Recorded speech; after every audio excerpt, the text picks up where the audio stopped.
नमस्कार।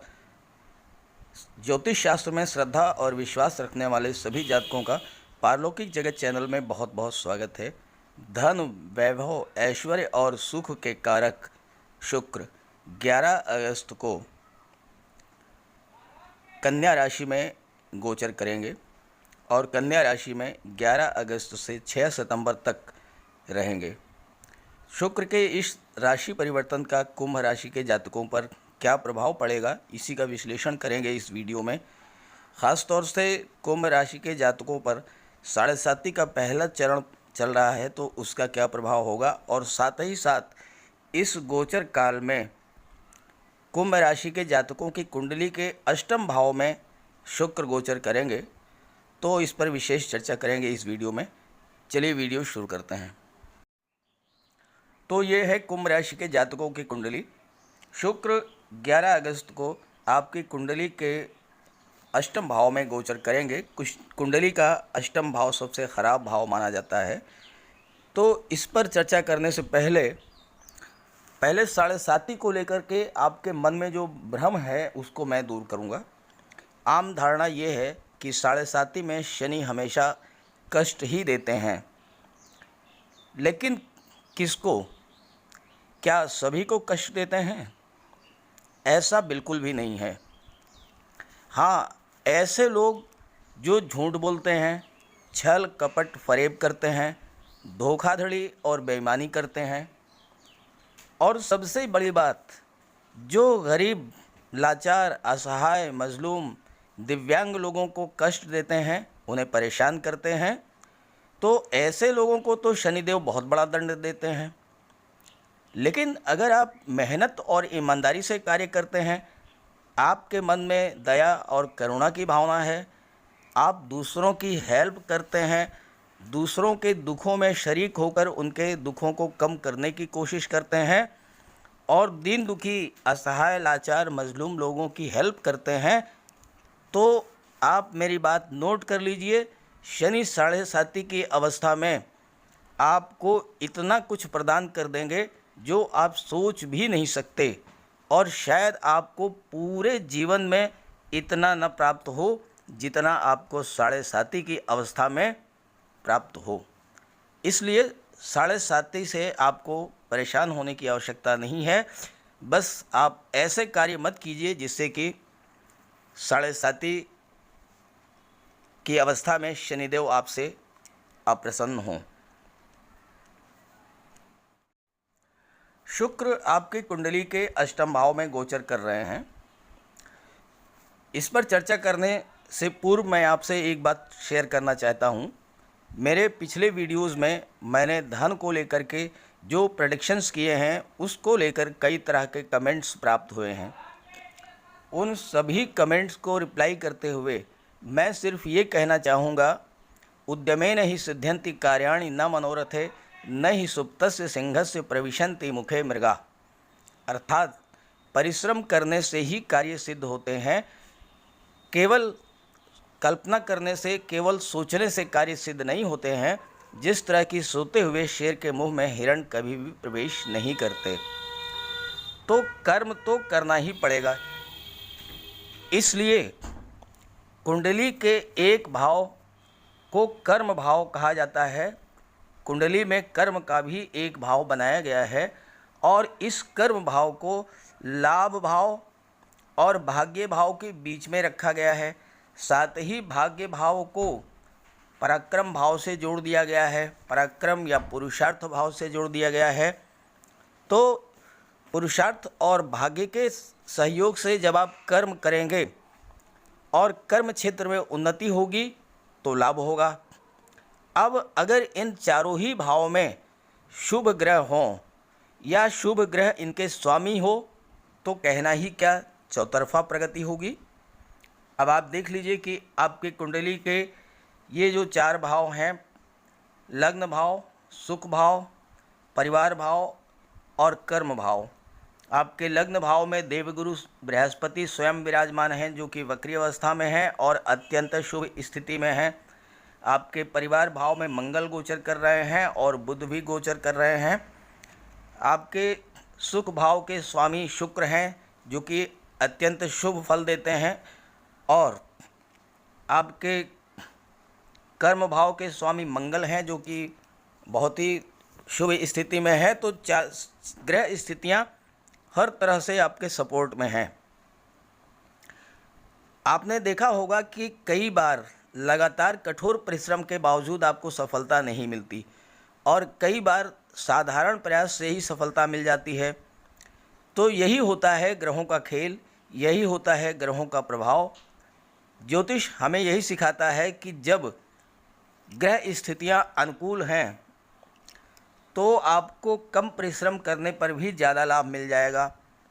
तो ऐसे समय में आपको ज़्यादा से ज़्यादा परिश्रम करना चाहिए और अगर ग्रह स्थितियां प्रतिकूल हैं तो शांत होकर बैठना चाहिए और इंतज़ार करना चाहिए कि कब ग्रह स्थितियां अनुकूल होंगी। ज्योतिष आने वाले कष्टों से भी सावधान करता है हमें और साथ ही साथ ये भी बताता है कि किस समय कौन सा कार्य करने से आपको विशेष लाभ होगा। चलिए अब बात कर लेते हैं शुक्र के प्रभाव के बारे में, लेकिन इसके लिए हमें पहले शुक्र को समझना होगा। जब तक हम शुक्र को नहीं समझेंगे तब तक शुक्र के प्रभाव को नहीं समझ पाएंगे। शुक्र क्या है? शुक्र दैत्य गुरु हैं। जिस तरह से बृहस्पति देवगुरु हैं उसी तरह से शुक्र दैत्य गुरु हैं और मानव जीवन को जितना प्रभावित करते हैं देवगुरु, उससे कहीं ज़्यादा दैत्य गुरु प्रभावित करते हैं, क्योंकि दैत्य गुरु शुक्र का हमारे जीवन पर सबसे ज़्यादा प्रभाव है। खगोलीय दृष्टि से अगर देखा जाए तो शुक्र सौरमंडल का सबसे चमकीला तारा, सबसे चमकीला ग्रह है। शुक्र को भोर का तारा भी कहते हैं और कोई कन्या जब विवाह के बाद ससुराल आती है तो उसे शुक्र के दर्शन कराए जाते हैं, भोर के तारे के दर्शन कराए जाते हैं, ध्रुव तारे के दर्शन कराए जाते हैं। क्यों? क्योंकि शुक्र सौभाग्य के कारक हैं, शुक्र सुहाग के कारक हैं, शुक्र दाम्पत्य सुख हैं, शुक्र जीवन है, शुक्र सुख हैं, वैभव हैं, ऐश्वर्य हैं और धन संपदा समृद्धि हैं। और यही सारी चीज़ें मानव अपने जीवन में चाहता है। मनुष्य अपने जीवन में सुख चाहता है, वैभव चाहता है, ऐश्वर्य चाहता है, धन संपदा समृद्धि चाहता है और ये सब देने वाले शुक्र हैं। इसलिए शुक्र का प्रभाव हमारे जीवन पर देवगुरु से कहीं ज़्यादा है। दुनिया में जितनी भी खूबसूरत चीज़ें हैं, जितनी भी आकर्षक वस्तुएं हैं, उन सब में शुक्र है। कला, संगीत, नृत्य, इन सब में शुक्र है। वो सारी चीज़ें जिनमें ऐश्वर्य है, लग्जरी है, वो शुक्र हैं। शुक्र भोग हैं, शुक्र विलासिता हैं, शुक्र सौंदर्य हैं और शुक्र ही आकर्षण हैं। जितनी भी चीज़ें जिनमें चमक है, ग्लैमर है, आकर्षण है, वो सभी शुक्र के कारण हैं। वर्ल्ड में सेलिब्रिटीज़ कौन बनाता है? शुक्र बनाता है। जितने भी बड़े actor, director, musician, writer, dialogue writer, dress designer, singer, composer, ये सभी शुक्र की देन हैं। जिनका शुक्र स्ट्रांग होता है, दुनिया इनके पीछे दीवानी होती है। आकर्षक व्यक्तित्व, मीठी बोली, मिलनसार व्यवहार, चुंबकीय आकर्षण, ये सब शुक्र की देन है। और ऐसे जातक वर्ल्ड में सेलिब्रिटी होते हैं। जीवन का कोई भी क्षेत्र हो, आर्ट, म्यूज़िक, ड्राइंग, पेंटिंग, लेखन, शुक्र के कारण इन सभी क्षेत्रों में जातक टॉप पर पहुंचते हैं। आइए बात करते हैं कि अष्टम भाव में शुक्र क्या फल देंगे।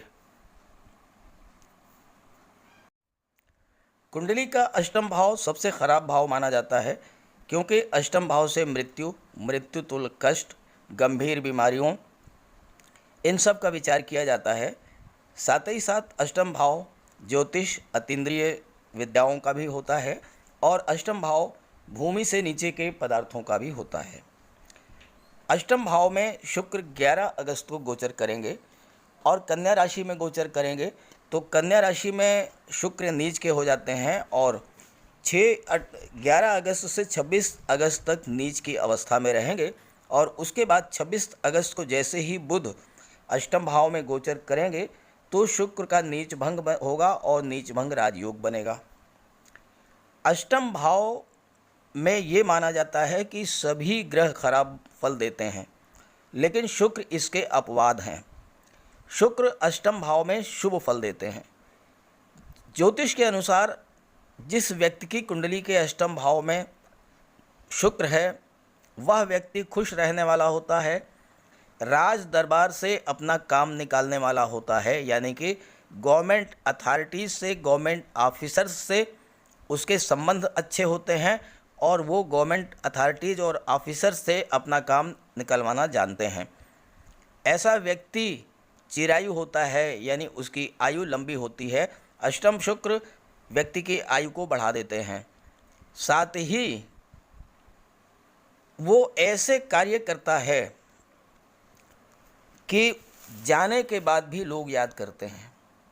अष्टम भाव का शुक्र व्यक्ति के अंदर ऐसी क्वालिटीज़ डेवलप कर देता है, ऐसे गुण उत्पन्न करता है कि लोग उसे उसके जीवन में तो याद करते ही हैं, उसके पीछे पीछे भागते हैं, उसके जाने के बाद भी उसे लोग याद करते हैं।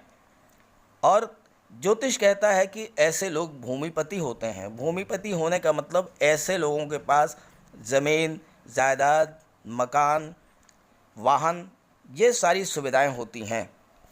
ऋषि काश्यप का मत है कि अष्टम भाव में शुक्र बहुत ही शुभ फल देते हैं। कैरियर की शुरुआत बहुत हल्की होती है, लेकिन धीरे धीरे बहुत ही ऊंचाइयों को प्राप्त करते हैं। शुक्र यदि नीच का हो तो भी पैतृक संपत्ति और पिता की गुडविल का लाभ मिलता है। आर्थिक दृष्टिकोण से बेहतर होता है। पैसा बहुत होगा, लेकिन नीच की अवस्था में जो पैसा है वो आप अपने ऊपर खर्च नहीं करेंगे, अपने परिवार पर खर्च करेंगे, अपने संबंधियों और मित्रों पर खर्च करेंगे। और अष्टम भाव के शुक्र के जातक का दिमाग बहुत तेज होता है और वो परिवार को लेकर बहुत ही केयरफुल होते हैं।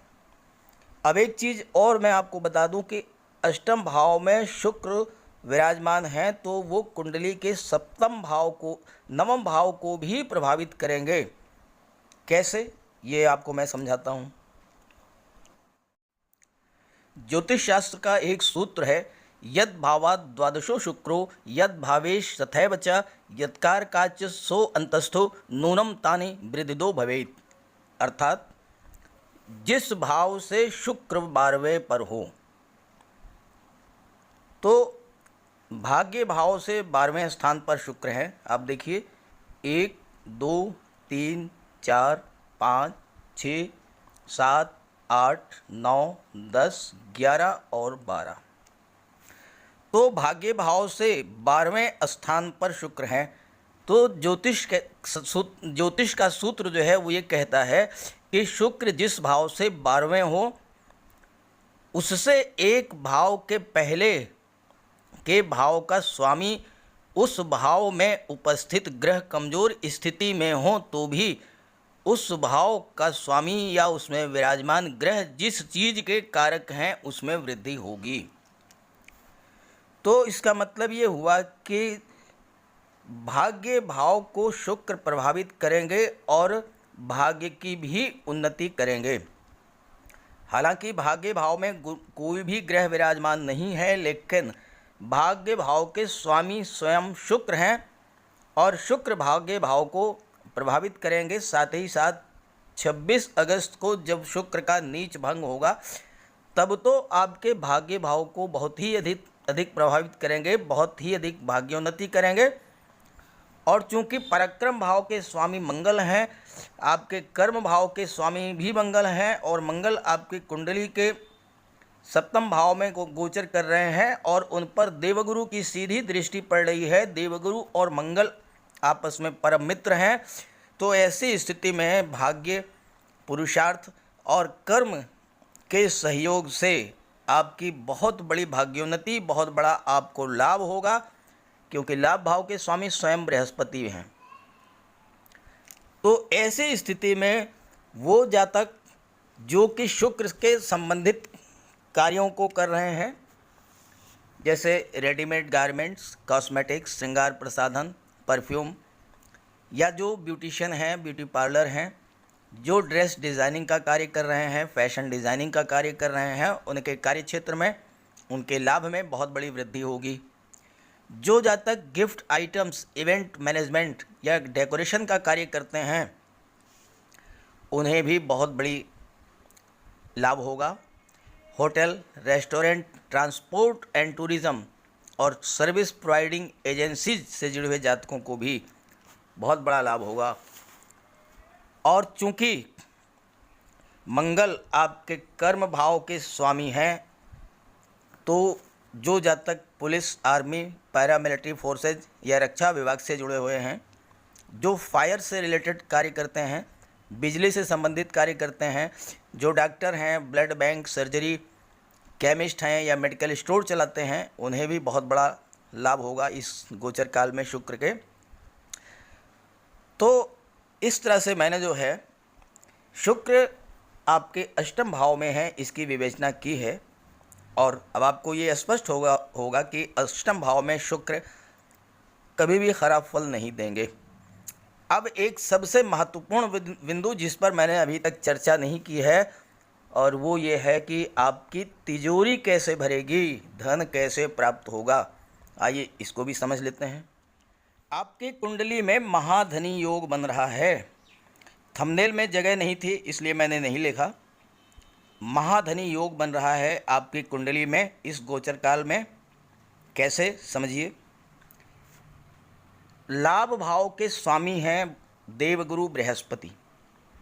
लाभ भाव जहाँ से आपके इनकम, आपके लाभ, संतान का लाभ, शिक्षा का लाभ, धन का लाभ, समृद्धि का लाभ, तो लाभ भाव के स्वामी हैं देवगुरु बृहस्पति, और धन भाव के भी स्वामी हैं देवगुरु बृहस्पति। दोनों ही महत्वपूर्ण भावों के स्वामी हैं देवगुरु बृहस्पति। और देवगुरु बृहस्पति कहाँ पर हैं? आपके लग्न भाव में। सबसे महत्वपूर्ण भाव कुंडली का जो कि लग्न भाव होता है, लग्न भाव में देवगुरु गोचर कर रहे हैं, तो इससे बड़ा धन योग और क्या बनेगा। देवगुरु ज्ञान, बुद्धि, विवेक, धन, इन सब के कारक हैं। शुक्र धन, वैभव, ऐश्वर्य और सुखों के कारक हैं।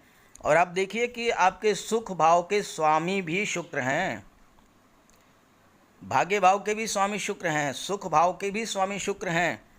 तो आपके सुखों में कहीं से कहीं कोई कमी नहीं होगी। हर तरह का सुख आपको प्राप्त होगा। केवल भौतिक ही नहीं, मानसिक सुख भी प्राप्त होगा, आध्यात्मिक सुख भी प्राप्त होगा। चूँकि देवगुरु आपकी लग्न में गोचर कर रहे हैं, तो प्रवृत्ति भी आपकी आध्यात्मिक होगी। आप अच्छे कार्य करेंगे, आप बहुत अच्छे कार्य करेंगे, धार्मिक कार्य करेंगे, धर्म संबंधी कार्यों में पैसा खर्च करेंगे, और उसका फल ये होगा कि शनिदेव जो कि कुंडली के द्वादश भाव में हैं, वो आपको 7.5 की अवस्था में भी बहुत बड़ा लाभ देंगे। आप नोट कर लीजिए। अच्छे कार्य करिए, निश्चिंत रहिए, सब कुछ आपके पक्ष में है।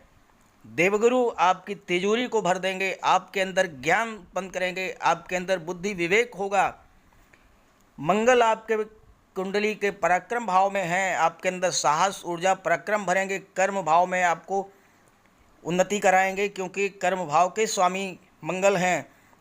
और देवगुरु आपकी तिजोरी भरने में कोई कसर नहीं छोड़ रहे हैं। आपके लाभ भाव में लाभ भाव के स्वामी और धन भाव के स्वामी होकर के खुद लग्न में गोचर कर रहे हैं। तो बहुत ही बेहतर कुंडली है आपकी।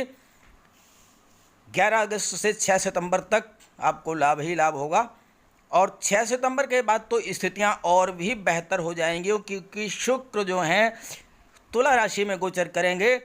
तुला राशि शुक्र की स्वराशि है, और अपनी राशि में तो फिर शुक्र कमाल कर देंगे। उसके बारे में आपको मैं अलग से वीडियो बना करके बताऊंगा। फ़िलहाल तो अभी राशि परिवर्तन जो 11 अगस्त से होने जा रहा है उसके बारे में चर्चा की जा रही है। आइए बात कर लेते हैं उपाय और सावधानियों की। शुक्र 11 अगस्त को कन्या राशि में गोचर करेंगे, इसलिए आप थोड़ा शुक्र का उपाय कर लीजिएगा। हालांकि जैसे ही बुध 26 अगस्त को आ जाएंगे शुक्र के साथ कन्या राशि में, तो शुक्र का नीच भंग हो जाएगा और बहुत स्थितियां बहुत ही बेहतर हो जाएंगी, क्योंकि नीच भंग राजयोग बन जाएगा। फिलहाल के लिए आप जो है माता लक्ष्मी की उपासना करें, माता लक्ष्मी की पूजा करें, शुक्र आपसे प्रसन्न रहेंगे। इसके साथ ही साथ श्वेत वस्त्रों को धारण करें, हो सके तो शुक्रवार के दिन श्वेत वस्त्रों को दान करें, और खाने में सफ़ेद रंग की पदार्थों का सेवन करें। दूध है, खीर है, दही है, पनीर है, इस तरह की चीज़ों का। और बुध के लिए एक बहुत साधारण सा, बहुत आसान सा उपाय मैं आपको बता दे रहा हूँ। अगर आप इस उपाय को कर लेंगे तो 100% आपको सफलता मिलेगी। आप किसी भी कार्य के लिए, किसी अच्छे कार्य के लिए बाहर निकल रहे हैं, कोई बिजनेस डील है, आप इंटरव्यू के लिए जा रहे हैं, आप किसी नौकरी के लिए जा रहे हैं, शादी ब्याह का कोई रिश्ता है, आप उसके लिए जा रहे हैं, आप जाने से पहले किसी कन्या को छोटा मोटा उपहार दे दीजिए, कुछ पैसे दे दीजिए, कोई कपड़ा दे दीजिए, मिठाई दे दीजिए, खिलौने दे दीजिए, कुछ भी, और उसका आशीर्वाद प्राप्त कर लीजिए। आप लिख लीजिए अपनी डायरी में, आपका वो कार्य 100% सिद्ध होगा। तो इस तरह से शुक्र के राशि परिवर्तन के बारे में मैंने चर्चा की है। वीडियो आपको अच्छा लगा होगा, और अच्छा लगा हो तो अपने साथियों को भी शेयर कीजिएगा। सभी ग्रहों की कृपा दृष्टि, शुभ दृष्टि आप पर बनी रहे, इसी भावना के साथ आप सभी का बहुत बहुत धन्यवाद। नमस्कार।